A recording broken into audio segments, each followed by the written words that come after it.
Beep, beep. What is up, ninjas? My name is Samuel, and you know the deal. Stacking cans. Not today, just one for me today. But today, guys, we're going to talk a little bit about how to make funkier bass lines, because in this world, I think it's fair to say there's nothing better than having swag, having funk, and not sounding like a damn robot in a tech house track. But the tips I'm about to show you are going to work for any genre where you just want to spice that bass line up just a little bit. So we're going to be going over some really useful tips that I've learned over the years, as well as doing a little bit of research and like learning from YouTube videos from like the funk guitarists on how they make their bass line sound funkier. And hopefully these tips will help you guys out. Now, if you want to support the channel, guys, make sure to check out evilsounds.com, because you know I'm going to be using the Deceiver Volume 3 for this. And with that being said, let's get straight to work. All right, guys, so here I have a bass line which would make any funk artist come back to life and slap me. And by the end of it, maybe they'll slap a little less harder. But it's going to sound like this. Again, very boring. Yeah.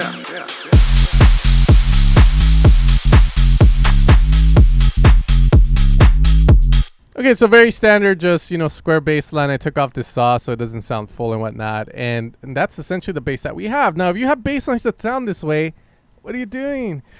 So today we're going to talk a little bit again about those tips. So the first tip that I have for you guys is utilizing the right scale. Now, you can skip this tip if you just don't want to sound bluesy and funky like that. That is totally fine, because the other tips are going to help in just getting that original bass to sound a little funkier, and some of those Martin Ikin does a lot. But the first thing, guys, is to utilize the right scale. And there are two scales that I can recommend for you if you really want to funk out. And the first one is going to be the pentatonic minor scale. So here we are in F minor, and the pentatonic minor scale, all it's going to do is it's going to omit, aka you're not going to be allowed to play two notes, the second note in the scale and the sixth note in the scale. So if I play the F minor scale like this,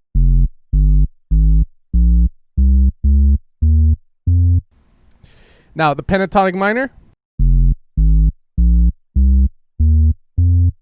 so you can either one say it sounds very funky, Sen, or you could say it sounds Asianized and ethnic. So it's up to you to kind of decide that. But this is a scale that was heavily used back then in the funk era. So if you're trying to make those funky basses, the scale for you. Now there's a second scale that we're going to do, and that is the pentatonic minor blues. And the only thing that's going to change is the fourth note will get put up a semitone or a half tone, if you want to get into it like that.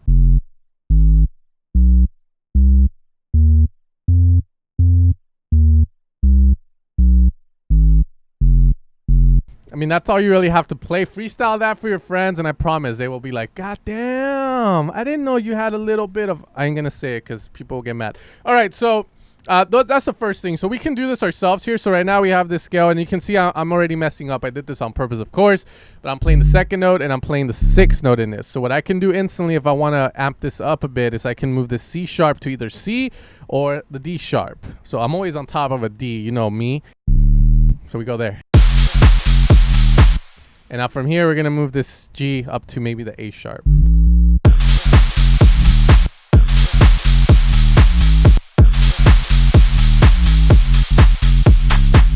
So you can kind of hear the difference instantly. It's like someone took a damn like antidepressant in this robotic hellhole. So we're just going to go with that. Okay, so that is the first tip I have for you guys. I got to take off the audition.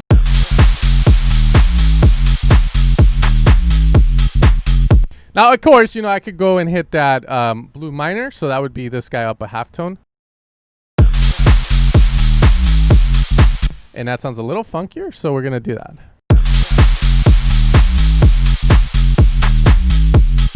So after we have the scales, guys, the next thing that is super important that has nothing to do with composition is the sound design of the bass.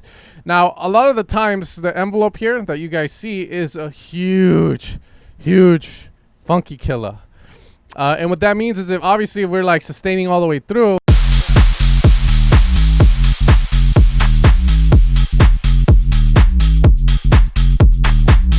you're not going to get that funk vibe, because the funkiness also comes from staccato-ish, from like the decay in volume that occurs. So we need to mess with this. So what I'm going to do is lower down the sustain and mess with decay. Maybe have it higher.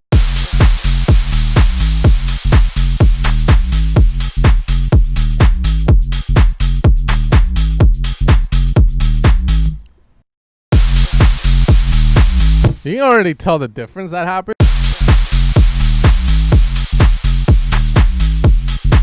Now you can definitely add a bit of release because the Moog Sub 37, sorry, not even the Sub 37, even the Moog, any Moog you use, even the digital ones, some of them don't have a release knob because it's in the decay, and you can switch that on and off. But this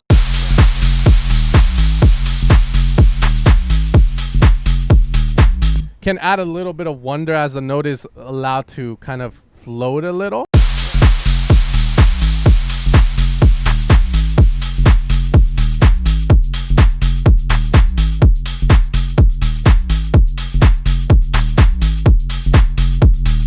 Wanna share. Now we gotta make sure the volume. Now the next step, guys, is to add a bit of swing. And if you want to do this the dummies ways, or just the way where you're like, just do it for me, Ableton, just do it for me, Cubase, just do it for me, FL, then hit the groove, MPC 1669. You might want to add that, and then add it on.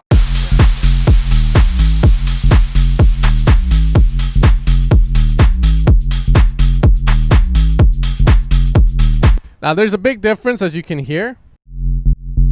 And what's going on is this note that's hitting on the 1.1.4 is just shifted a little to the right to give it a little bit more swing. Now you don't have to go extreme like that. You can definitely just grab that guy, move to the right.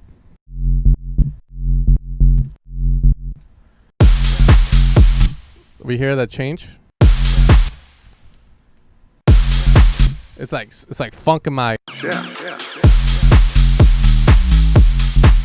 So that's what we're going to add there. That's what that swing is going to do for us. And again, you can tame that, but at least that gives you an idea of where to add the swing. But the idea of this is, again, guys, you want to look at your MIDI notes and you want to see where you can do it. And a lot of it will be trial and error unless you're playing a damn guitar and you can like to it. But we're going to just go with that and add a bit of swing to this, okay? From there, the fourth tip I have for you guys is to play it with the length of the notes, okay? So the reason funk sounds so good is just the length of the notes. It's not always the same, like it's always changing, and that's what creates a lot of funk to it. So what we can do, for instance, here is this F right here. It's just too long, baby. So we gotta lower. Instead of doing, you can kind of see how that kills it, and I know a lot of you guys do that. So again, we're just gonna move it down. I thought yeah. And just play around with it. Yeah.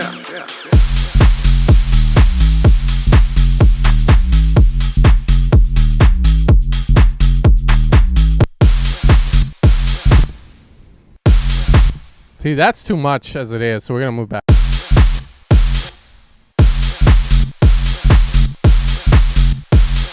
And then from there, you can kind of see how this one's gonna dictate a lot. It's more like you feel like a little jump that happens as you're doing this. So Yeah. you hear the second part of that, you're like, what the fuck? So those are the key, guys.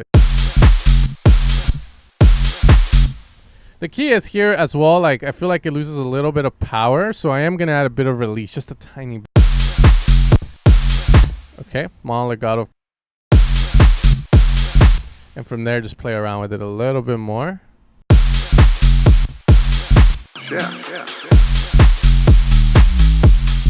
Oh God, don't play that second part. Okay, so we're getting there with it. It's starting to sound the way that we want, and we've shortened some of the notes down. Now, what's the next and final tip I have for you guys? There's more tips. Like, you can shift some of these up an octave. That's something that's very viable and fun. I feel like, again, it might be a little bit too much. But the last thing, guys, is to add ghost notes. Now, ghost notes are going to be notes that are very short, but it's sort of like emulating like so when someone slaps the belly or the belly of the guitar, or like very like more like short notes to it. You know, again, don't quote me on that because I'm not a funk guitarist, but ghost notes are super epic, and this is something I've taught one of my students that uses it really well. And the way we do this is, since we have this guy here, let's see, we can add ghost notes wherever we feel like it sounds a little empty. So for instance, I could probably do one here. So that little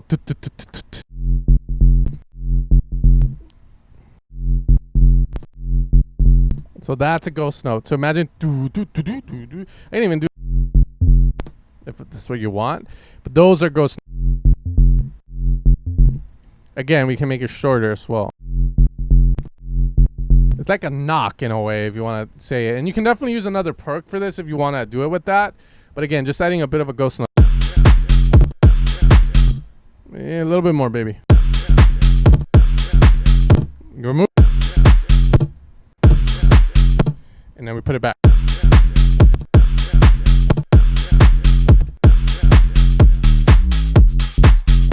You can see it feels so naked without it. And again, I'm just going to shorten it a bit more. Because again, I can hear this weird. And again, just play around with that. I think it sounded better here. Nah, that's too much. Yeah. That sounds great. Oh god, that sounds so naked. Let's get rid of that. All right, so then we're gonna do.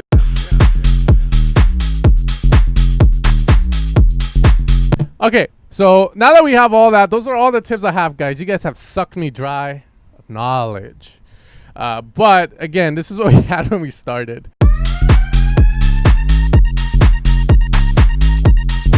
It's the most boring thing you can get, and I know there's some of you guys that use those kind of bass lines, and again, you can make it work. But again, studying Martin Ikin songs and doing a little bit of research on my own, these are the tips that I thought were the greatest, and just getting that vibe, little techniques that make the biggest of differences, as you guys can see.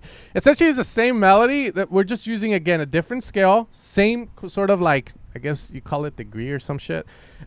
Ghost notes, length, and swing to make something that's interesting that you can actually dance to and to. All right, so now I can hang out with the big boys because I'm gonna let this shit play out and see how it sounds like. I thought this is something I really want to share.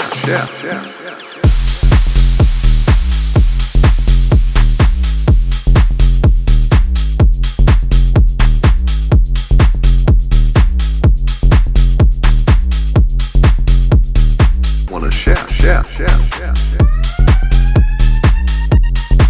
Okay, so that sounds good. That part falls flat. It's like something else needs to come in besides that damn siren of hell. But again, guys, those are my tips for making funkier bass lines. I hope you found them useful. I hope that, again, I'm not blowing smoke up your butt. These are definitely tips that, again, I've used. And it's stuff that I would teach people if they were to ask me that question. Like, yo, Sen, how do I make funkier stuff? Here, I'm just messing around with this ghost note because I felt it was too dominant in the mix. You don't want to hear it like that. You want it to be kind of like in the background, like in Vietnam, hiding in the leaves and shit, waiting for the enemy to pass by.